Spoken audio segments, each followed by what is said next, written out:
गडरिया की सीख। राजस्थान के एक छोटे से गांव में वीरू नाम का एक गडरिया रहता था। वह भेड़ों को चराने का काम करता था और अपने छोटे से घर में अपनी माँ के साथ रहता था।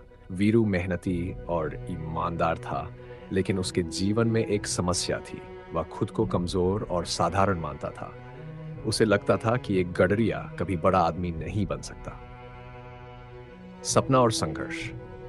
एक दिन गांव में एक प्रसिद्ध संत आए। वे बहुत जानी थे और दूर दूर से लोग उनसे मिलने आते थे।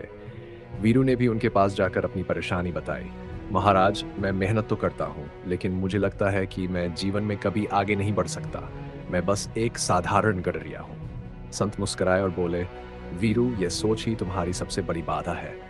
क्या तुम अपनी भेड़ों को सिर्फ इसलिए जंगल में छोड़ देते हो क्योंकि वे छोटी होती हैं?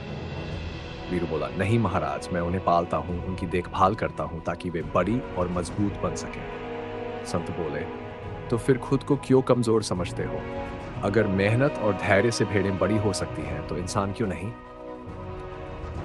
नई सोच, नया सफर। इस बात ने वीरू की सोच बदल दी। उसने तय किया कि वह सिर्फ भेड़ों को नहीं, बल्कि खुद को भी बड़ा बनाएगा।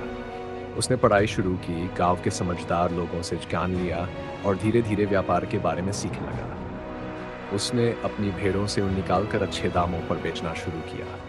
फिर उसने उनसे गर्म कपड़े बनाने का काम शुरू किया और धीरे धीरे उसका काम बढ़ने लगा। अब वीरू सिर्फ एक साधारण गडरिया नहीं था। उसकी मेहनत और नई सोच ने उसे गांव के सब सफल व्यक्तियों में से एक बना दिया था। जीवन में हमारी सोच ही हमें आगे बढ़ाती है, रुकती है। अगर हम खुद को कमजोर मान लेंगे तो कभी आगे नहीं बढ़ पाएंगे, लेकिन अगर हम अपने सपनों पर भरोसा करें और मेहनत करें तो कोई भी बाधा हमें रोक नहीं सकती।